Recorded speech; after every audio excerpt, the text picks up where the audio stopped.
Olá, estamos mais uma vez aqui recebendo hoje o trineto da tia Eva, o seu Antônio Borges dos Santos, coordenador de 22 quilombos em Mato Grosso do Sul, que nos traz a honra de contar a sua vivência dentro da comunidade tia Eva e depois como que é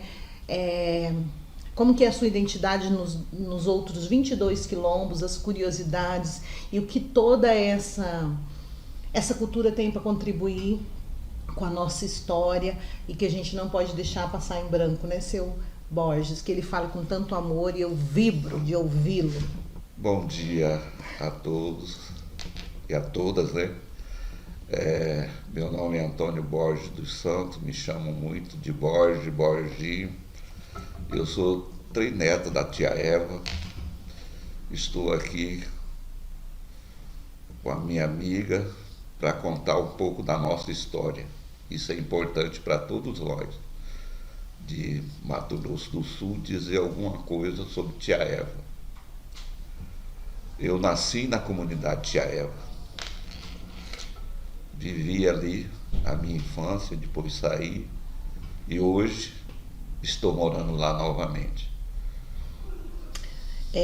Seu Borges, conta para nós como que foi a sua experiência dentro da comunidade, os repasses dessas histórias, essas histórias orais que foram sendo transmitidas da nossa grande guerreira, né, que foi tia Eva, esse contexto que ela...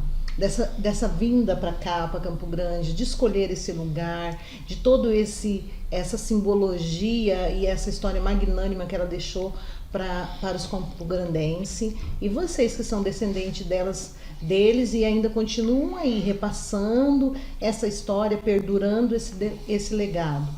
Tem vários momentos da infância de vocês em que vocês tiveram conflitos com o homem branco, em que era imposto para vocês o apagamento, principalmente da nossa igrejinha lá da tia Eva, né, construída por ela, com o Santo Benedito que ela trouxe. De que forma o senhor pode relatar isso para nós?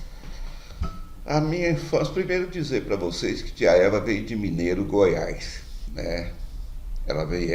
Suas 3 filhas, e um companheiro chamado tio Adão. Tio Adão chegou aqui e sumiu, né? Não ouvimos mais falar da história dele. Mas a tia Eva permaneceu com as suas 3 filhas dentro da comunidade, Sebastiana, Jona e Lázaro, né? E que foi muito importante para nós, descendentes, a continuidade da história dela. Ela chegou com a ferida na perna e fez uma promessa que fundaria a igreja se ela sarasse da ferida. Como ela sarou, ela fez a igreja de São Benedito. E a tia Eva, ela era parteira, bezedeira, ela sabia ler e escrever também, logicamente ensinava os outros a ler, ensinava as pessoas a ler. Era padre na época, porque tudo que tinha ela fazia. E isso confundia bezedeira, curandeira, e tudo isso foi uma tradição muito boa dela. Forte. Muito forte. E quando foi a morte dela, acho que em 1926, não cabia de gente ali. Gente de tudo quanto é lugar do estado veio para prestigiar a passagem dela. Porque ela era uma pessoa muito prestigiada, né? Naquela época, aquilo que eu já disse, era bezedeira, curandeira, até o padre da época. Então foi uma coisa muito grande, grandioso o falecimento dela, que foi nova ainda, né?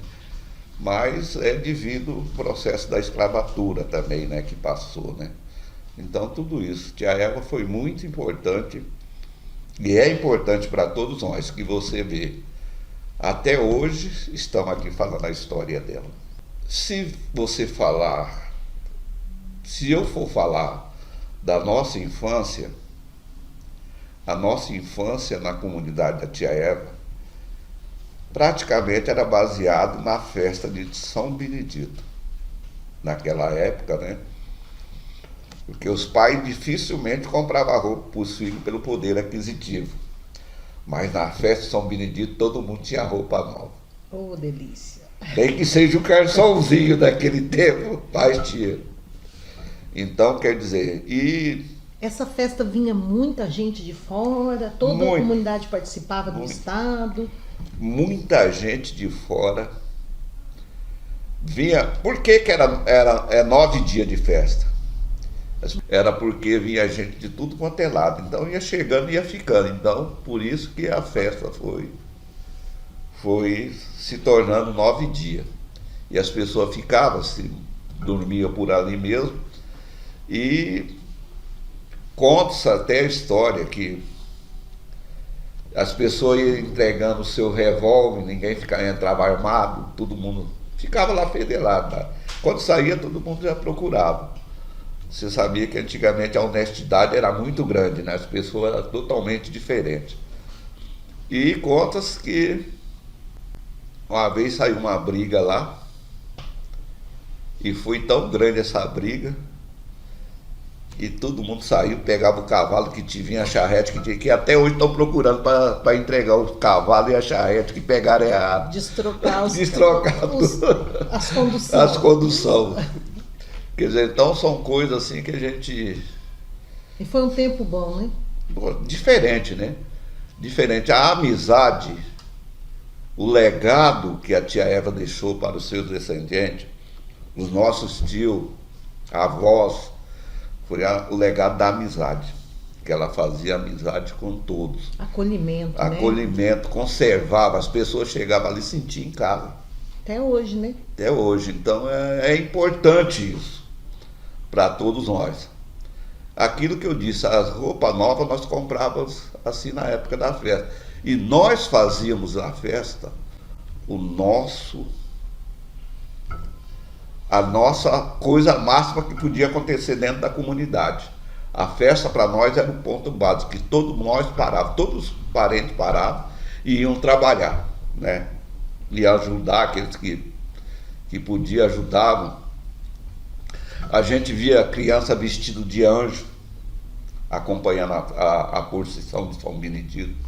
Eu já vesti de anjo, né? Me senti muito feliz, me senti um anjo.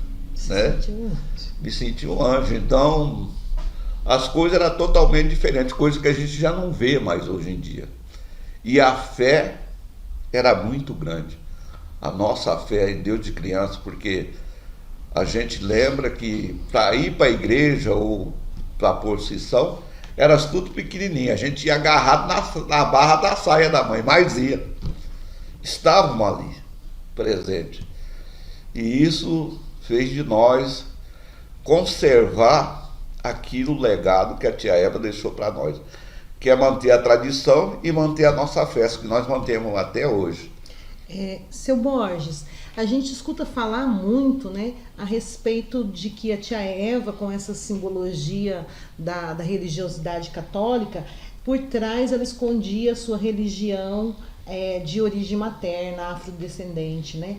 Isso é uma verdade ou só são falácias da comunidade, né, que vão criando contos e conversas, né, a respeito porque vão criando outras histórias a partir das narrativas, né?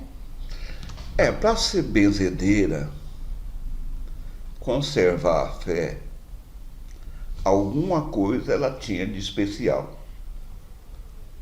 Para ter o dom da cura, porque não é qualquer pessoa que tem o dom da cura. Então, alguma coisa ela tinha de especial. Mas o que ela passou para nós foi a religião católica. Eu não posso chegar aqui e falar para você mudar o contexto da história. Mas, se nós analisarmos a senzala, aonde que ela viveu, os Preto Velho estavam lá. Então, só de falar de Preto Velho, eu não preciso falar de mais nada. Quem entende, quem quiser. Né? Seu Borges, conta para nós como se deu o processo de construção da igrejinha na comunidade Tia Eva. Conforme disse que a Tia Eva chegou e fez uma promessa, a igreja foi construída de adobe, né? Essas coisas aí. Antigamente a igreja era de pau a pique. A igreja é mais do que centenária, porque diz que a primeira construção é em 1905, mas antes já tinha igreja, né? Historicamente é 1905. E de lá para cá vem a tradição da festa. A festa antigamente, quando a tia Eva ainda era viva, e a tradição da festa sempre foi o legado que ela deixou. O churrasco ser gratuito. Até hoje é. E ela, no tempo dela, tinha. Se você ouvir, até ainda peguei algumas épocas dessa daí, que era lata de doce. Aquilo era muito grande, muita gente trazia. As pessoas que vinham traziam para ela distribuir ali. E isso é uma tradição que nós mantemos até hoje. Não tem mais os doces, mais as coisas, mas o churrasco ainda é gratuito.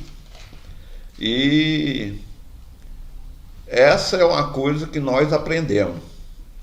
A tradição que nós aprendemos a respeitar a religião católica. Isso foi o que ela passou para nós. A figura de São Benedito é muito importante na nossa vida, na nossa fé. Quer dizer, então isso é uma coisa que para nós curou ela, e tem muita gente que até hoje acredita na fé de São Benedito. E muita gente foi curada lá. Antigamente, lá na tia Eva, tinha gente que deixava gesso, muleta, ia lá, recebia um milagre e deixava lá. E isso permaneceu por muito tempo. Uhum. Entendeu? E historicamente isso até hoje tem gente que ainda faz promessa para São Benedito. E consegue os seus milagres. Porque o milagre, ele sozinho não é nada. Mas a sua fé é tudo. Se não tiver fé, não adianta. Vamos falar então de como que se deu a vivência de vocês juntamente com o padre Luciano Scampini, quando ele sugere a construção da igreja São Benedito, mais para cima um pouco, da onde está a igrejinha de referência da tia Eva. E como é que foi a interferência dele ali nessa comunidade com o propósito dele da igreja maior? A interferência dele foi uma discussão muito ampla com os descendentes, principalmente seu Michel, que estava tomando conta após a morte da mãe dele, a avó Tita. E ele que estava na frente da comunidade. E quando ele chegou, queria mudar totalmente a igreja. Desmanchar aquela igreja e fazer uma igreja maior. E não foi aceito pela comunidade. Porque se tivéssemos aceitado, estava mudando toda a característica da comunidade. E aí, ele foi trabalhando, foi fazendo missa, foi fazendo, e ele teve a ideia de fazer uma igreja mais para cima, que deu o nome de São Benedito Nossa Senhora do Rosário. Mas até hoje eu não entendo como é que num espaço menos de 2.000 metros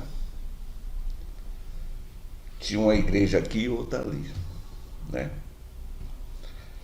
E isso foi uma igreja. Essa igreja Nossa Senhora do Rosário, ela foi construída primeiro em 1967.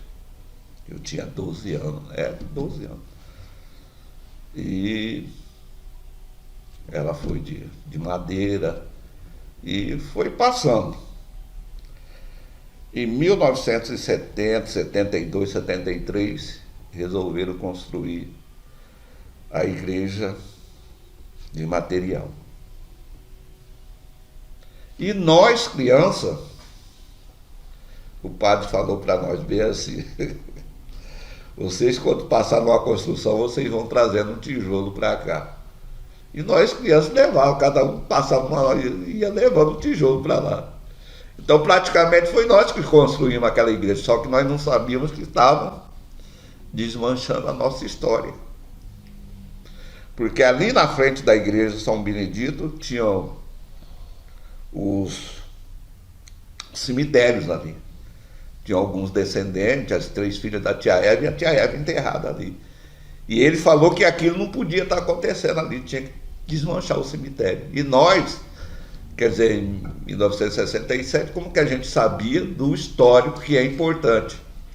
Muito registro nós perdemos por causa que não sabíamos da história, da importância que aquilo refletia para todos nós, que se fosse hoje jamais, né? E o resto mortais da tia Eva está dentro da igreja.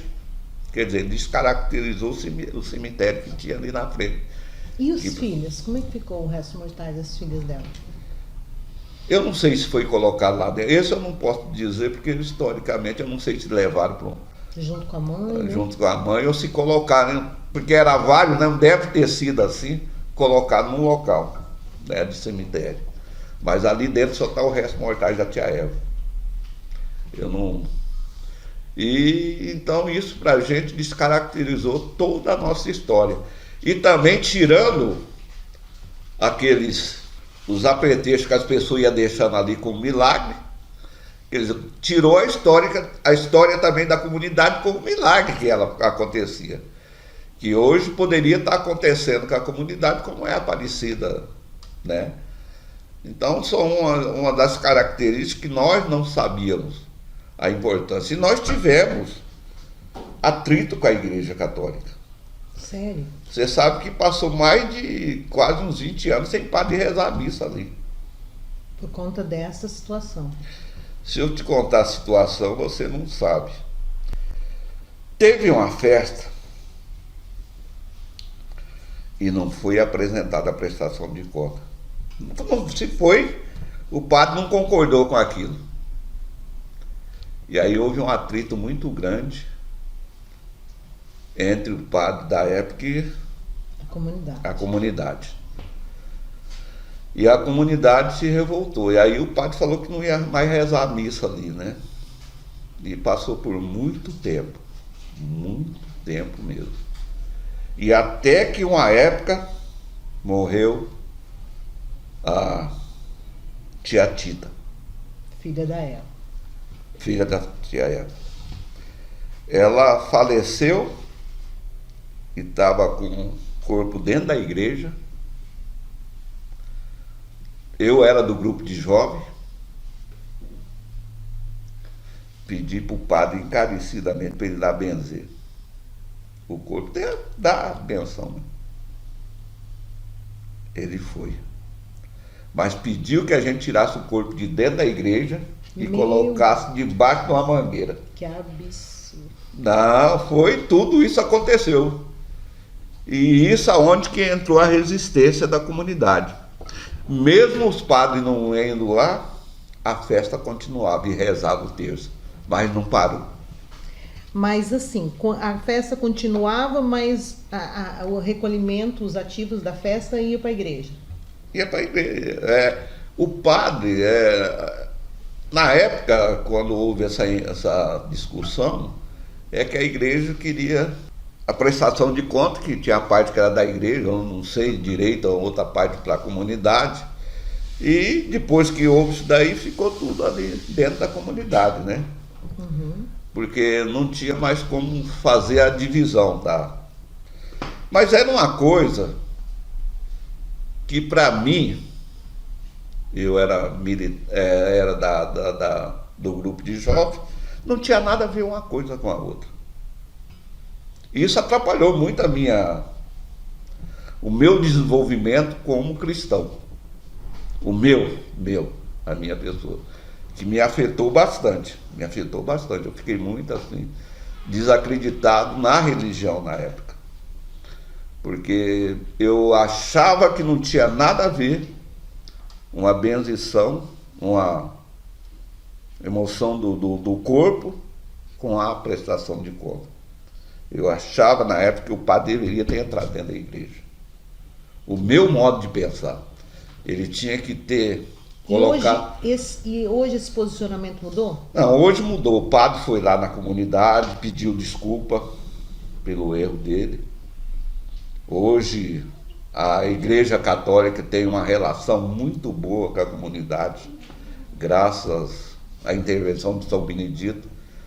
Nós somos respeitados, o arcebispo, acho que é Dom Dima hoje em dia, né? Eu não conheço. Eu acho que é. Ele tem um respeito muito grande pela comunidade. Ele vai na comunidade, abraça a comunidade, quer dizer, esse respeito hoje em dia nós temos Então os laços, apesar do conflito, os laços foram restabelecidos. Que bom, né? Foi bem restabelecido de uma forma carinhosa. Até o bispo, quando tem a festa, ele vai rezar. Tem a missa da tia Eva, que é 11 de outubro, da morte dela. Ele vai lá rezar a missa, vai o bispo mesmo, arcebispo, né?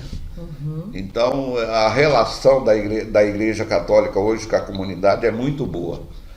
Quer dizer, houve conflito na época.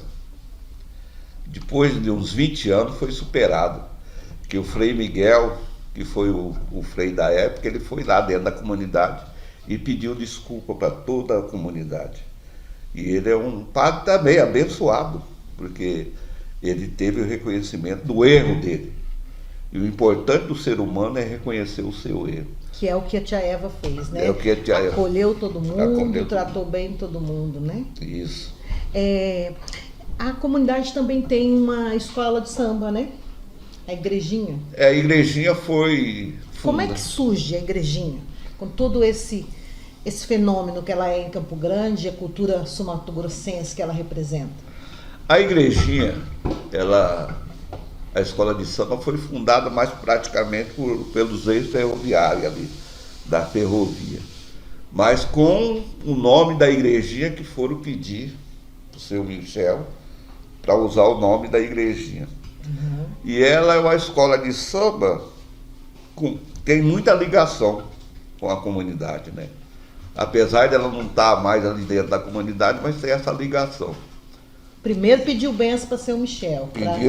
Pediu benção para usar o nome, né? Uhum. Usar o nome da comunidade.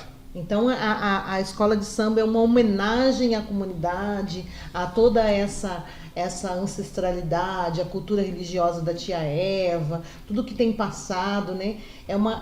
Na verdade, assim, é uma homenagem realmente, né, seu Borges, com relação à cultura afrodescendente na representatividade do Quilombo Tia Eva, né? Sim, é uma representatividade muito grande. E a escola de samba tem esse reconhecimento. Todo mundo que passa pelo CRIO da escola de samba tem o reconhecimento, ela como dali da comunidade. E tem até um samba que foi campeão, que ganhou as maiores notas dentro de Mato Grosso do Sul. Canta aí para nós. Ô tia Eva, rogai por nós, e assim por diante, da igrejinha. Uhum. Então esse samba foi, e sempre quando tem alguns descendentes da tia Eva, que faz parte da escola de samba da igrejinha, como o Antônio Pacheco, o irmão dele, o Marcos, e eles sempre, quando estão na avenida, eles procuram dizer: ô tia Eva! Ô tia Eva! Ô tia Eva! Pede para passar, Pede a né? passagem para tia Eva. A igrejinha sempre tem essa característica. E isso é importante para... Perpetua a história da tia Eva num legado dentro da escola de samba que é de origem africana, Africano. Né? Isso é muito interessante. E entender que o sul-mato-grossense tem essa sensibilidade e precisa dessa representatividade dentro do seu contexto, né? A gente vai, assim, afunilando e distanciando a nossa cultura da cultura mato-grossense e trazendo para nós a nossa cultura sul-mato-grossense. Isso aqui é a nossa identidade. Nós estamos nos apropriando dela, né? Eu até vou dizer uma coisa, nosso abraço para a escola de samba igrejinha, e os descendentes têm que abraçar essa escola. Tem, claro. Tem que abraçar essa escola, porque é a escola nossa. Ela que faz parte do nosso legado. É uma escola que vem realmente abraçar. Nós tivemos vários tipos de cultura ali, teatro, algumas coisas representativas são os que tinha as meninas que dançavam. E a capoeira? A capoeira, ela, se eu falar para você, historicamente, nos quilombos agora que elas estão representando, porque existe uma coisa de até assim a separação da capoeira da falta do entendimento das pessoas, do respeito pela a capoeira. Se você vê a cultura, a única cultura realmente nossa, dança ou luta nossa é a capoeira, que foi criada aqui no Brasil, não foi na África. Ela foi, parece que ela foi sofrendo umas mutações, né? Uma mutação. Por que que os escravos faziam aqueles golpes da capoeira, lembrando a África? Macaco, rabo de arraia, essas coisas para lembrar a forma que eles lembravam lá da África. Né? Então são coisas assim. Então isso, por exemplo, foi usada muito na Guerra do Paraguai, a capoeira. Sério? Agora eu quero saber sobre isso. É conversa para o dia inteiro, né? Eles entravam assim, a capoeira, por exemplo. Os paraguaios têm raiva do negro por causa de chia, né? Tem até hoje. Por causa disso, porque o negro aparecia e desaparecia. Por isso que é o nome capoeira. Capoeira, sumia na poeira. Sumia na poeira. Interessante para o professor contar isso para o aluno, né? Então... E aí o soldado paraguaio não gostava quando encontrava um soldado negro. Eles não viam. Não viam, eles estavam escondidos em cima da árvore. Chegavam e faziam. Eles então sofriam um ataque por conta disso daí. E a capoeira teve essa representação nesse contexto de guerra entre Brasil e Paraguai, na Tríplice Aliança. E você sabe que a capoeira, até 1944, ela foi proibida. Isso eu sei, que foi proibida. Então retorna agora. Você sabe por que ela foi proibida? Ela só era passada de pai para filho. Sim. Porque achavam um jogo muito perigoso na época. E eles faziam isso em porão escondido. Em 1944, quando Getúlio Vargas viu aqueles negros de terno branco jogando capoeira e não sujar, não se sujava. Falei, isso não pode ficar escondido. Vargas. Então são coisas... Realmente o Deus e o diabo da população brasileira. Então são coisas assim que muitas vezes, historicamente, ninguém sabe o processo que é a capoeira. Muitas vezes se fala para uma pessoa, seu filho vai jogar capoeira. Não, vai jogar jiu-jitsu, vai jogar taekwondo, qualquer coisa, mas menos a capoeira. Porque é uma dança que é uma arte que não é nossa. Sim. Quer dizer, são coisas assim que atrapalham a nossa cultura, né? E se os pais sabessem a essência da capoeira, o quanto ela é importante para todos nós. E o senhor pode contar um pouquinho para nós essa essência da capoeira? A essência, ela vem dali, da senzala. Aquele povo sofrido. Você sabe que a feijoada vem da senzala. Sim, isso eu sei. Então. E como é que é a história da feijoada? Conta pra gente, então. Eu quero a essência da capoeira e a feijoada. A feijoada, os caras jogavam aquele resto do porco que não servia. Sim. E os caras iam lá dentro do quilômetro, juntavam e faziam aquela panelada. E com isso se fortalecia. E o senhor de engenho não sabia como é que as pessoas se fortaleciam, porque para eles morreria tudo ali. E cada vez eles ficavam mais fortes. Então daí é que nasceu a feijoada, que era do nós pobres, hoje já não é mais. Hoje todo mundo tomou conta. É da elite. Né? Então, e outra coisa, você deve ter ouvido falar, manga com leite faz mal. Já ouvi. Sabe por quê? É pro escravo não tomar leite. Falava que ele chupava manga, muita manga, falava que leite com manga fazia mal. Isso. Para os escravos não tomar o leite da fazenda. Entendi. Não Era dá prejuízo. Não dá prejuízo para ele. O colonizador, né? Então, por isso, e nós criamos essa. Até hoje tem essas coisas. Que manga com leite faz mal. Melancia. Melancia com leite. Melancia com leite. Então, tudo foi criado no processo da escravidão. E tudo muito bem pensado. Para nós, as coisas se passavam como mais difícil, né? Você vê. Tanta privação Então, para chegar até hoje, né, seu Borges? E você vê assim, lá dentro do. Por que os escravos cantavam o tempo todo? Para suportar a dor. Oh, meu Deus. Aguentar. Suportar tudo aquilo que eles passavam. E a gente não. O senhor de engenho não sabia como é que ele suportava tudo aquilo. A felicidade A incomodava felicidade também incomodava. o senhor de Porque eles engenho. cantavam o tempo todo. Isso. E aquilo ia fortalecendo o outro. Né? E era o tipo de comunicar. Um que estava aqui comunicava com o outro aqui, tipo cantava. Entendeu? Um se comunicava. O seu Borges. E eu tinha uma coisa, quando eu estudava, nos primeiros anos, que passava a história para nós. E o escravo era fraco e eu via aquele negro ser preso, amarrado. Ai, que tristeza. E eu falar, puxa, esse cara é ruim, é burro, porque ele deixa amarrar. Mas hoje em dia aqueles negros são meus heróis. Porque aqueles negros que estavam amarrados é um negro que resistia, não queria ser escravo. A resistência do negro estava ali naquelas pessoas. Né? A luta estava ali, a vivência deles estava ali. Então hoje, para mim, aqueles são o herói nosso. Né? Porque aquele negro que fugia, porque não queria conviver aquilo. Né? E a gente muitas vezes não tinha essa dimensão de como aquilo era importante, aqueles negros fujão, que é a resistência.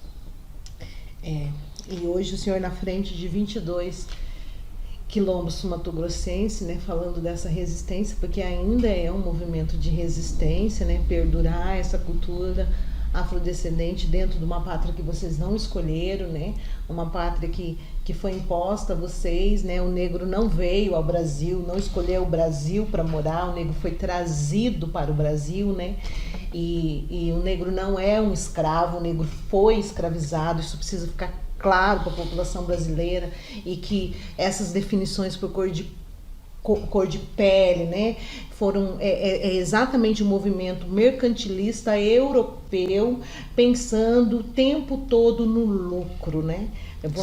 Sempre vamos lucrar em cima disso. Então, por isso que esse momento aqui entre nós é um momento para dar lucidez, trazer à tona, como que eu falo assim, trazer uma luz para a comunidade sul-mato-grossense, que essa história, ela foi uma história, as histórias que são contadas, né, foram histórias maquiadas, muito bem organizada para que reforçasse a hegemonia eurocêntrica, né, de que eles são os poderosos, que eles fizeram bem à população.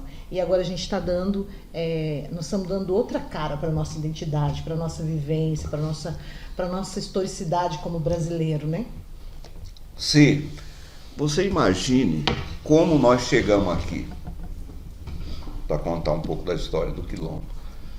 Nós fomos divididos. Pai para um lado, filho para outro, tio para outro. Quer dizer, o pensamento é que nós nunca mais conseguiríamos se juntar. Nossa. Porque fomos divididos em parte. Quer dizer, como é que esses negros vão se juntar? Se muitas vezes a cultura, numa língua diferente, que dentro da cultura africana existia vários dialetos, né? E uma língua diferente uma das outras. Quer dizer, você vê ali que mãe separada de filho pequeno, né? E isso, a transformação. Quer dizer, e quando nos libertaram também, nos jogaram, de qualquer jeito. Não deram nenhum apoio para que a gente sobrevivesse. Uhum. Né? E assim mesmo a gente conseguiu juntar em família, criar os núcleos familiares. Quer dizer, você vai na Tia Eva, você vê um núcleo familiar. Vai em Furnas de União, você vê outro núcleo familiar. Vai na Furnas da Boa Sorte, outro núcleo familiar. Vai em Corumbá, você vê núcleo familiar. Vai em Nioaque, você vê núcleo familiar. Vai em Maracaju, você vê núcleo familiar. Vai aqui em Figueirão, você vê núcleos familiares. Quer dizer, então a forma, Tereros, e assim a forma que nós fomos criados. Rio Negro, você vê outros núcleos familiares. Pedro Gomes, você vê outro núcleo familiar. Sonora, você vê outros núcleos familiares. Então assim foi, Rio Brilhante. Então você vê que aquilo ali foi transformando, né? E cada um com a sua característica. O que eu disse para você, que no começo, que cada comunidade ela tem uma entrada única e praticamente uma única saída. Eu já disse que aqui na São Benedito é uma entrada e uma saída. Na Furnas, se viu que é só uma entrada e uma saída. Furnas da Boa Sorte é a mesma coisa. São Miguel, que é lá em mesma coisa. Então, quer dizer, as pessoas viviam estrategicamente, mas tinha vez que ela subia no morro e de lá ela conseguia concentrar e ver tudo o que estava acontecendo. Porque para muitos morreram sem saber da liberdade, da escravidão. Muitos morreram sem saber que a escravidão tinha terminado. E tem muita gente que morreu dentro da comunidade sem sair da comunidade. Muitos viveram dentro da comunidade. Muito sofrimento, muito né? Sofrimento. Não queria mais o contato mesmo para não sofrer mais, né? Não continuar o sofrimento. O medo, né? O medo, né? Porque a coisa era muito séria. Você imagine um escravo que apanhava o dia inteiro. Senhor, né? Que tristeza. Depois jogava sal no lombo. Você vê que sofrimento. Então, muitas vezes você não sofreu aquilo, mas você presenciou, né? E depois é difícil não identificar com a dor do outro, né? Não tem jeito. Não tem jeito. Muitas vezes um cara se apaixonava por uma nega, o cara tirava a nega dele e levava ela. Né? Não tinha direito. E muitas vezes era obrigado a criar filho do senhor do engenho. Senhor do engenho. Né? Tinha que casar o negro e ali suportar. Seu Borges, hoje, vamos falar de direitos, né? O negro, o homem preto no Brasil, né? Vamos falar dos 22 quilombos aqui, que é a nossa realidade. Essa cultura, ela se sente representada dentro do estado sul-mato-grossense? Eu vou falar para você, eu vou contar uma história para você. Tentar descaracterizar a nossa história. Instituto Geográfico de Mato Grosso do Sul. Acho que era seu Idebrando Campestrini, eu acho que é isso daí. Tentou dizer que não existiam os 22 quilômetros dentro de Mato Grosso do Sul, não existia o quilombo. Nós conseguimos fazer uma carta para o governador da época, que escrevemos, eu como representante dos 22 quilômetros, e o doutor José Roberto Camargo de Souza, que é nosso advogado. Fizemos essa carta e enviamos para o governador. Provamos que existia quilombo no estado de Mato Grosso do Sul. E ele acatou a carta. E ele acatou dizendo que o Instituto, então, tinha conhecimento. Que período, que ano que era esse, seu Borges? Puxa, agora... Se não lembrar, não tem problema. Não, eu não lembro, assim, porque falar uma data eu não tenho. Mas o senhor conhece a história, isso que é Eu conheço a história bem e participou dessa história. Participei dessa história e provamos para ele que existia quilombo, que tanto é que existe. Tem Tia Eva, tem Furnas de Dionísio, tem...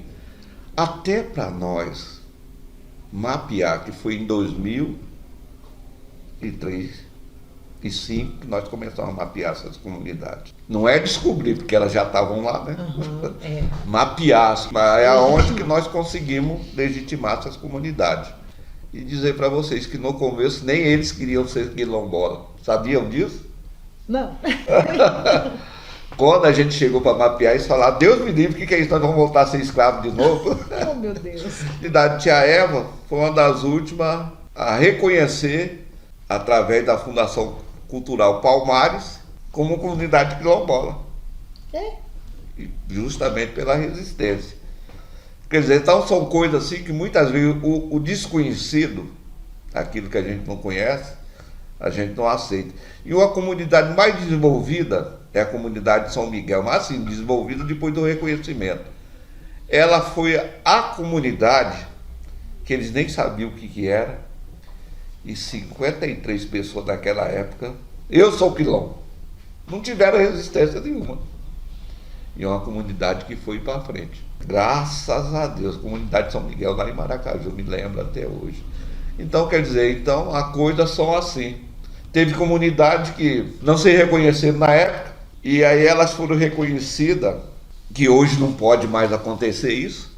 Quando chegou para nós falamos, mas essa comunidade não queria ser quilombola, né? Algumas comunidades teve a resistência. Aí eu e o Zezão, que estava tomando conta, a gente falou, vamos levar para eles, se eles topar, senão a gente devolve para a Fundação Cultural Palmares. E levamos, foi na resistência, falou, não, vamos ficar com esse documento aqui. E hoje serve muita coisa para eles. Você vê que aquela coisa serviu para mudar as comunidades. Muito direito foi através desse documento da Fundação Cultural Palmares. Tipo moradia, tratores e várias coisas. Quer dizer, hoje o progresso das comunidades, graças a Deus, são diferentes. Antes só falava em Tia Eva e Furna de Dionísio. As outras eram descaracterizadas. Descaracterizadas. Boa Sorte também já falava. Boa Sorte é lá em Corguinho. Lá em Corguinho. Que sobe no morro, dá para ver Campo Grande. Dá para ver. Isso é importante de se saber, né? De estar lembrando. E a característica das comunidades que eu estava te falando, deixa eu voltar. Então nós conseguimos provar com documentação da existência dessas comunidades.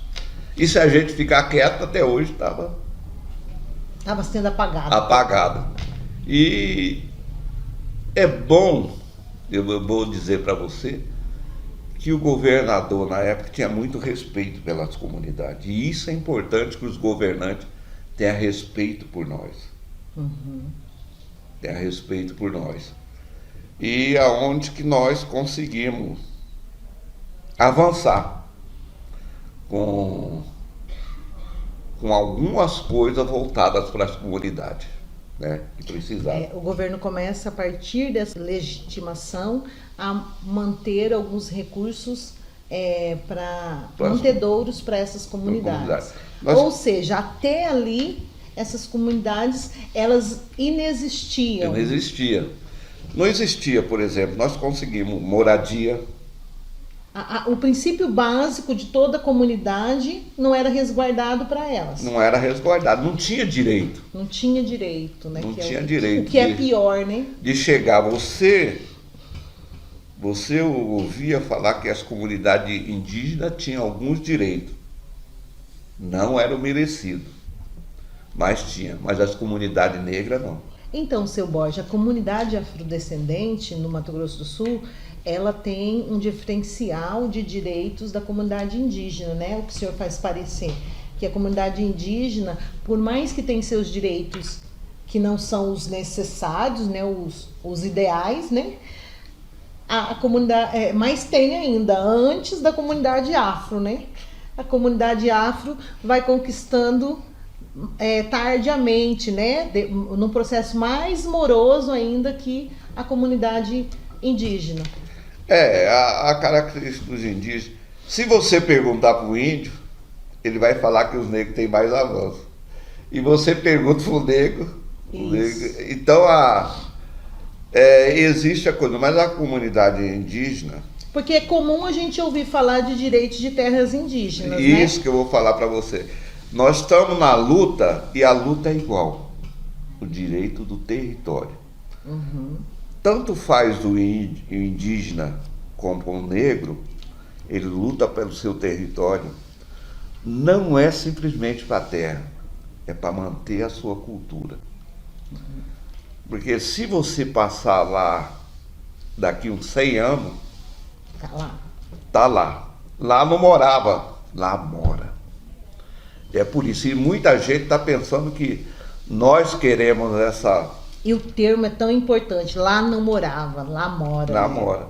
E nós, todo mundo pensa que nós queremos isso daí, simplesmente uma questão de terra. Não, não é uma questão de terra. E outra coisa, todo mundo fala que o índio e o negro é preguiçoso, não planta. Só que a forma do índio plantar é diferente da do branco. Ele planta debaixo das árvores, não desmata. E mesmo assim a cultura negra não faz aquela, não desmata para poder plantar, planta debaixo. É por isso que ninguém vê. Isso, e a comunidade também, não existe a necessidade da comunidade indígena e afrodescendente plantar para comércio, né? Não, só não. para sobrevivência. Só para sobreviver. Se você vai numa comunidade indígena, você vai comer o que eles têm lá. E muitos plantam lá. É porque hoje em dia o agronegócio, tenho nada contra, mas o agrotóxico está chegando. Então é esse margeamento que as comunidades querem exatamente para ficar distante de todo esse envenenamento. Envenenamento. Né? Porque é um envenenamento social, né? Da comunidade inteira. Falando de um envenenamento, na comunidade em Dourado Picadinha, o envenenamento está tanto que eles tinham... A comunidade Picadinho é 1 quilômetro Dourado lá. é 1 quilômetro. Tinha 13 criação de abelha. Hoje só tem 4, pelo envenenamento. E a cultura da abelha é tão importante. Tão importante. O lençol freático da comunidade, a água está contaminada. Na região do Picadinho. Na região de Picadinho. Para você ver o tanto que as coisas estão acontecendo para a comunidade. E as coisas vão indo. E por isso que essa luta tem que ser implacável, Tem que ser diária, constante. E em vez de melhorar, vai piorando. Porque a forma que avança, e nós vamos cada vez recuando mais. Mas nós estamos na resistência. Estamos lutando para que o Brasil, né? Porque isso já não é um programa só de Estado. Reconheça e dá vida para as comunidades.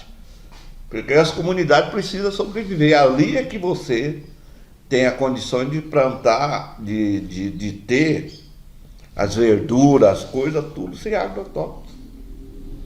Qualidade de vida. Qualidade de vida. Quer dizer, então nós lutamos por isso, mas queremos ser reconhecidos por isso. Né? Nós fazemos a nossa parte, mas a outra parte tem que fazer a dela também, para nos ajudar. Não queremos confronto, mas queremos respeito do nosso povo. Povo negro, povo indígena. Né? Merece ser respeito. Porque a cultura do Brasil não existia se não fossem esses povos. Esses dois povos foram muito importantes. Não existe cultura brasileira sem cultura afro, sem cultura indígena. Não existe. Não existe. Muito interessante, né? Assim, a gente vem querendo deixar isso claro para o cidadãozinho brasileiro, né? E toda hora margeando isso, colocando isso à tona. E tem sempre alguém querendo desconstruir isso, querendo apagar essa identidade sociocultural brasileira, né? Isso, você falou de quilômetros. Hoje nós somos 22 quilômetros em 15 municípios. Sim. O senhor consegue lembrar esses 22? Claro que lembra, né? Eu acredito. Tem que lembrar.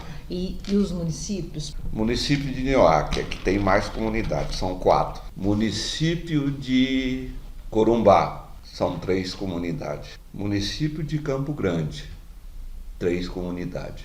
Dourados 1, Maracaju 1, Rio Brilhante 1, Pedro Gomes 1, Sonora 1, Corguinho 1, Rio Negro 1, Terenos 1, Figueirão 1.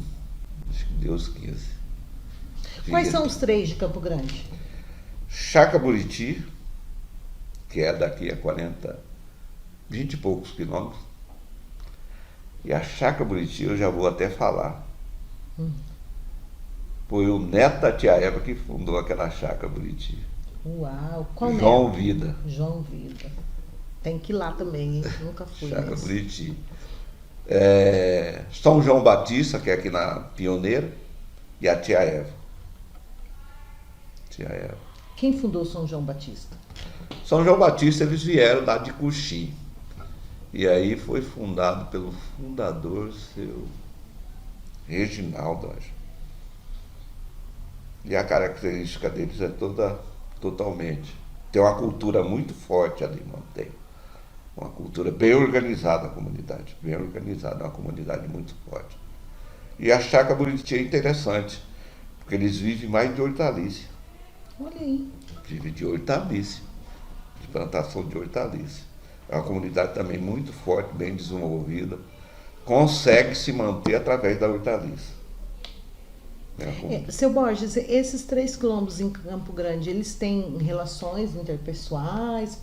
Vocês fazem projetos juntos? Vocês têm uma dinâmica de relacionamentos? Ou cada um nos seus espaços isolados? Cada um tem seus espaços, né? Tem sua cultura própria. Uhum. Mas a tia Eva, conforme já te disse. Tia Eva é a primogênita, é a reguladora de tudo. De tudo. Lá na São João Batista, tem vários casamentos com o pessoal da tia Eva. Isso. Vários descendentes da tia Eva casaram com o pessoal da São João Batista. Surgiu para mim uma curiosidade. Os 22 quilombos em Mato Grosso do Sul, eles são reguladores assim, de identidade a partir do quilombo tia Eva ou não? Sim, praticamente, né? Muitas dessas comunidades têm ligação com a comunidade da tia Eva, que os descendentes casaram com as pessoas desses outros quilombos. E no começo das comunidades da tia Eva, eles vinham todos para cá, para a comunidade tia Eva. E lá eles largavam as coisas dele e vinha fazer compra. E voltava para lá, e de lá pegava e voltava para as comunidades. Então, tia Eva era uma ligação. Tia Eva era a matriz, né? A matriz. Tudo. Depois foi ramificando. Ramificando. Que interessante, né? Até lá de Dourado, Picadinha, você vê a distância que era, eles vinham aqui na tia Eva. Isso mesmo. E até eu falei para vocês, Fiéis Descendentes, é um livro que tem da ligação da tia Eva. Quem escreveu Fiéis Descendentes? Carlos Plínio Alexandre dos Santos. Fiéis Descendentes. Ele ganhou até um prêmio nacional por escrever esse livro. A árvore genealógica da tia Eva. A árvore genealógica. Da ligação, ele escreveu sobre a comunidade tia Eva e a comunidade Picadinha, com as ligações. Interessante. É interessante ler, que tem muitas informações referentes à comunidade quilombola. Seu Borges, o senhor tem alguma curiosidade assim que para marcar nosso encontro hoje, para deixar para a sociedade, que não pode deixar só guardadinha aí com o senhor, para a gente deixar para a comunidade sul-mato-grossense, todo mundo ter essa oportunidade de conhecer, essa curiosidade do senhor, para nos contar que quer aproveitar a oportunidade? Aproveitando, pedir à população que visite o quilombo. Olha com os olhos diferentes. E pergunta para você mesmo, aonde que eu escondo o meu racismo? Você sabe que o racismo muitas vezes começa na própria casa, né? Quando o pai diz para o filho bem assim, eu não gosto de negro, já gravou. Já está gravado. Então nós negros, precisamos de um novo olhar de respeito, de compreensão. Não vai visitar um quilombo como se ele fosse um presépio. Vai visitar com um olhar diferente. Procura entender a sua cultura e por que eles estão ali. Porque é diferente a cultura do negro. E nós precisamos que cada um respeite a nossa identidade. A nossa identidade são nossa. E só quem vive dentro das comunidades sabe o que ela significa para cada um de nós. E é por isso que nós pedimos, visite, mas compreenda aquele território sagrado que você está visitando. Eu considero um território sagrado. Cada comunidade, com a sua característica, com a sua forma de viver e com seu respeito, você vai ser bem recebido dentro da comunidade. Se tiver um grão de arroz, ela vai dividir com você. E se tiver um churrasco, você vai comer também. Quer dizer, a nossa característica, eu nem disse para vocês, mas a forma que foi feita até hoje é usada. A rapadura e a farinha. Você sabe que o negro levava a rapadura e a farinha no embornado para onde que ele ia. Era a única comida que ele tinha naquela época da escravidão. Respeite a mulher negra. Todo mundo fala de magia negra, saravá, checo e tal. E ninguém sabe o que é isso. Magia negra. Por que não pode ser uma negra carregando um neguinho no seu colo? Isso é magia negra. Eu dou um abraço numa negra. Uma mulher linda, né? Linda, tudo isso. E pro povo é tudo, magia negra é tudo. Né? Vem falar que é coisa ruim. Saravá. Bom dia e boa tarde. Axé. Tudo que você desejar de bom para uma pessoa, você só fala axé para ela, tá? Vai com Deus, fica com Deus. Né? Então são coisas assim que veio do negro. Isso para as pessoas são coisas ruins. Eu disse, coloca seu filho na capoeira, porque são coisas nossas. São coisas que vêm ali dos negros. Como você come uma feijoada, coloca para lutar a capoeira também. Né? Uai? Encerrando a entrevista de hoje, recebemos aqui o nosso ilustre seu Borges, da comunidade Chaeva. Um prazer ter recebido o senhor, contribuiu muito para o nosso documentário. Essa história que o senhor nos contou vai acrescentar demais o currículo da REME. A nossa secretaria está de portas abertas, quando precisar. É só contar conosco. Espero que a comunidade também se sinta acolhida por essa gestão, que vocês possam participar aqui sempre que quiserem. Estaremos aqui esperando, e é de suma importância tudo o que o senhor nos relatou hoje. Vai ficar registrado, guardado nas memórias do currículo municipal dessa secretaria, e com certeza vai ser muito utilizado. Muito obrigada. Eu que agradeço a vocês pela oportunidade, essa oportunidade única, e me faz muito feliz, porque poder contar um pouco daquilo que muitas vezes as pessoas não sabem, que é sobre as comunidades negras no nosso estado, comunidade quilombola. Um axé para todos vocês.